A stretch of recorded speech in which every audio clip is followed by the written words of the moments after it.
თავიდანვე ჩვენი მიზანი იყო მონუმენტის რეალური პროპორციები დაგვებრუნებინა. ეს შევძელით. აღვადგინეთ კოლიზეუმის ნამდვილი პერიმეტრი, კრეპიდინი. ასევე აღვადგინეთ ყველა თაღის, ფორნიჩის მასშტაბები, რომლებიც მიწით იყო დაფარული. ეს ყველაფერი საუკუნეების განმავლობაში იყო დამარხული. At the same time, the dimension of all the arcs.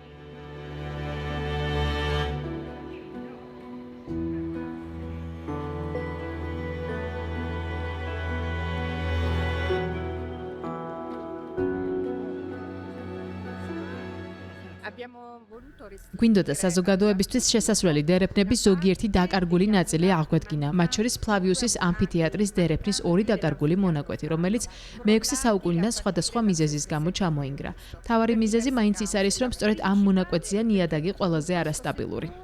Il terreno è più instabile.